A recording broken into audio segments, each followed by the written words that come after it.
just look at how much of our personality that we have is us. How much of who we are is what they shaped us to be. And how much of who we really are is our own light. Because when we're born, yes, we all have our own personalities, but usually our society and our families shape us into what they want to mold us as.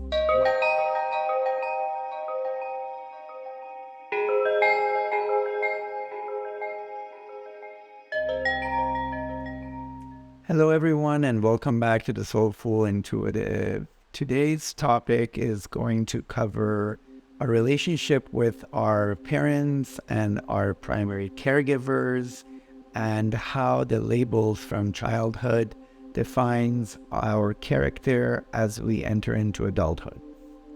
To start this topic, I need to mention a video that I watched a couple of weeks ago, and the psychologist was talking about the labels and the titles that everybody has as a child growing up in a family group or within their social circles. And when the kids believe that title, believe that label, then they will act accordingly, and they will grow up with that characteristic, and then as an adult they will display behaviors that's just confirming that label.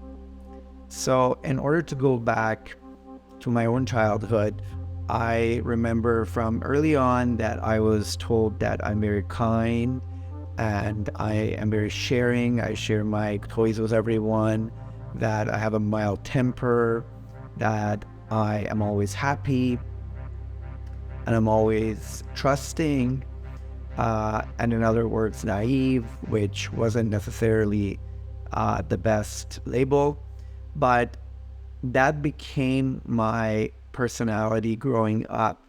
And as you guys remember in the video that we talked about boundaries, it became a turning point because I had to reconcile being kind with the ability to say no and set up boundaries. And because nobody explained it to me that you can be kind and yet have self-love and self-boundaries at the same time, because I thought that kind means to smile even when you don't feel like smiling, to say yes even when you don't feel like saying yes, to stay quiet even if you feel like you want to scream and shout. Because someone who's a nice kid doesn't throw tantrums. Someone who is kind doesn't say no. And that was very true when it came to me and how it ended up shaping my personality. And I have another family member that was called like a bit of a pushover, or someone that needed someone else to save her. We were told that, oh, like, watch out for her, like, you need to like help her, you need to save her, as if she couldn't do it herself.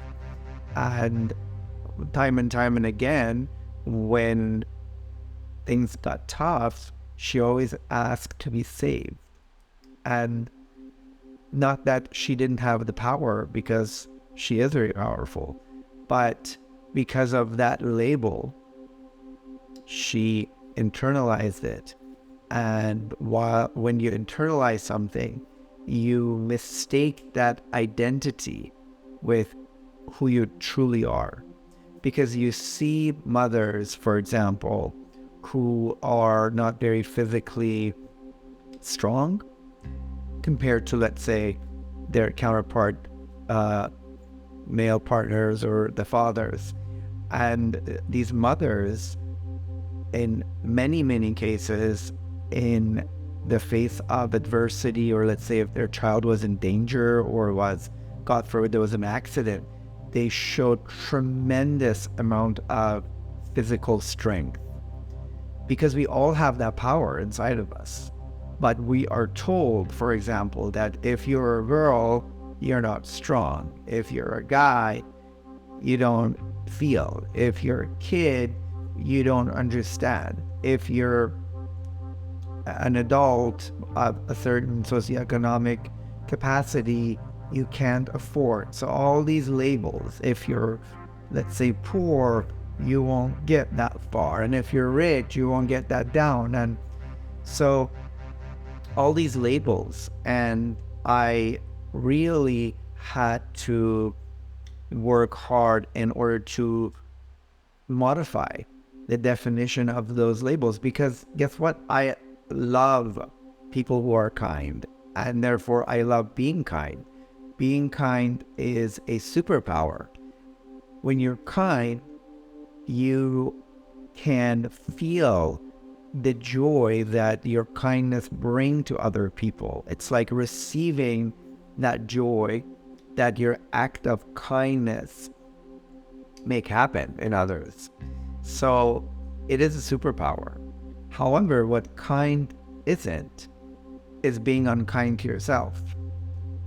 So when I didn't know the difference, as most kids don't, because when you're very young, you can't decipher, you can't know the difference between this and that. So labels happen, unfortunately. We live in the world of labels, but it's very important for your caregivers or your parents and people around you who have influence over you to define what those titles mean.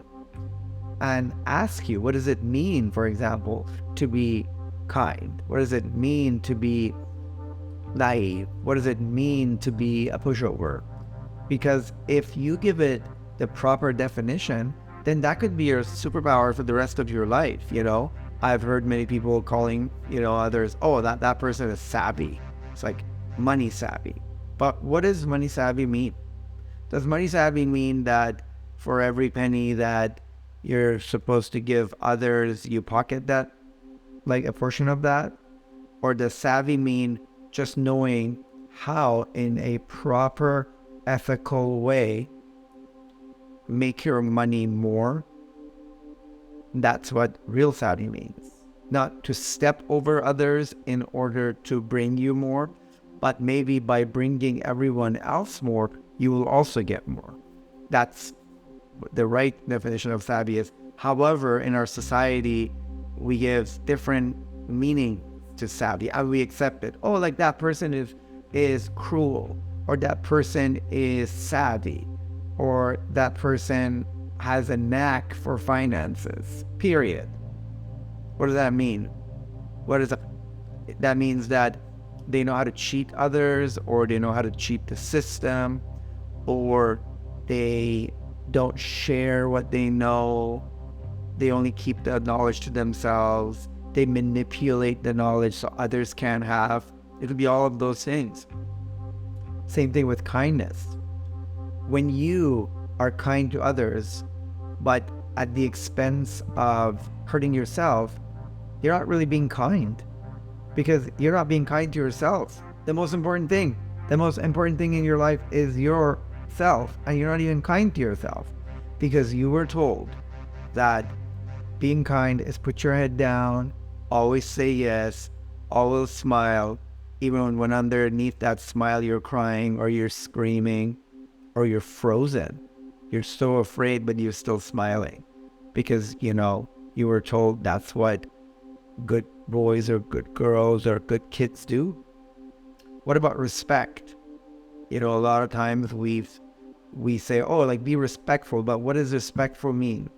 If somebody comes and slaps your face or takes your food away in school and you don't say anything, is that considered being respectful? Or is that considered being cowardly? Or is that considered being ignorant? Or is that considered being neglectful of yourself? And who is it respectfulness benefiting? Is it benefiting the teacher so there's no fight? Or is it benefiting the principal because they're out to call your parents? Or is it benefiting the parents because they don't have to take the time out of their busy day to come to school and maybe like have a talk with the parents of the other kid. So one of the things that I suggest we should all do is to sit down and go back to our childhood and remember those titles, remember those names, remember those adjectives that we heard anytime people were talking about us, and just give it some good thoughts and good pondering, and then see how we can modify it if it's not benefiting us, and maybe how we got it wrong, and maybe how people who gave us those titles didn't do it because they were bad or because they were malice. Is because they didn't know any better, because they were told pretty much the same thing, that maybe kind means not providing yourself with kindness, because the person maybe going back so many generations who came up with that title was benefiting from your kindness, because they were stepping over everyone and stepping over everyone's boundaries, and that level of kindness was providing them benefit but not you. And just look at how much of our personality that we have is us. How much of who we are is what they shaped us to be, and how much of who we really are is our own light. Because when we're born, yes, we all have our own personalities, but usually our society and our families shape us into what they want to mold us as, what works for them, or what they think is good, or what they think is acceptable. And some of us are rebellious, so maybe they put up a fight, we put up a fight, or maybe we say no and then we get punished. But some of us aren't rebellious, so we smarten up and we see what happens to the other kids who are rebelling and saying, no, like, that's not my label, I don't want to be that person. And they fight to be their own light, to be their own image, which usually around teenage years is when those conflicts come to surface, because teenage years are a rite of passage where we're trying to find out who we are. And sometimes who we are and who we were shaped to be come to conflict, and has many layers. You know, it could be your sexuality, because you were told that you have to be straight, and all of a sudden you're everything but straight. Conflict. Maybe you, inside, you're such an outspoken person, but you grew up in a family where being outspoken was considered rude. Or maybe you grew up in cultures where, you know, if you're young, you never speak up in the presence of older generation. Or maybe if you're smart and everybody around you is not as smart, you were told to keep your intelligence to yourself because it's rude to outshine others with your light. So when we look at it, and when we ponder, and when we evaluate or reevaluate our titles, as an adult, we have the power to, through meditation, to go deep and tweak some of those titles. And if we don't like that title, we can change it. You know, you're not supposed to be that, like, shape and that molded figure of personality for the rest of your life. If it's not working for you, if you feel like it's draining you, if you feel like it's stopping you from growing towards the light, not growing ego-wise, like not egotistically, but growing towards the light, if it's stopping you from becoming more and more lit, then you need to change it. Then you need to change the definition. Then you say, yeah, like, for me, being kind is all of these things now. Being kind is, yes, lending a hand to others, but knowing my boundaries and knowing their boundaries. If no one's asking for help and you already offered once or twice, then you don't ask for to help them anymore, because that's the kind thing to do. You're kindly respecting their boundaries. They're saying, I don't need help. And, sometimes it's very hard because you just have to drop the ball. If somebody wants to jump the cliff and you are lending a hand and they're pushing your hand back, maybe it's time to accept that it's time for them to jump the cliff. So that's not unkind. Unkind is not accepting what is, and because you were told that no, you save everyone no matter what. Even if it costs you drowning and you losing yourself, because, well, then that's very unkind. So, and maybe if you grew up in a big household, bunch of kids, 5, 6, 7, and it was hectic for your mother and your parents to have that many kids. So your label was, oh, he or she is the quiet one. And then what did that do to you? That you lost your voice. So then when you grow up, you always needed others to be your voice, others to amplify what you were whispering inside. And that doesn't give you power. That doesn't give you your brightness. So you feel dim, you feel small because you were not heard, because that was helping your parents or that kid's caregivers back in the day, because they came from work, they have a bunch of screaming kids, and one less screaming kid better than none. So then that became your title. Or maybe there was one kid in your family who always threw tantrum, and then that person's title became crazy. And guess what? We all have that person in our lives or in our circle or our friends group, and we all say, oh, like, he or she is crazy. Well, if you call them crazy, they're going to act like crazy. And then they're just molded themselves into being that way. And I'm sure being crazy doesn't suit anyone. Maybe some people are intimidated by you, but mostly people will just ignore you and keep distance between themselves as you, because crazy, for the lack of a better word, is unpredictable. And people in long run don't want to be around something that's unstable. And someone was unstable. So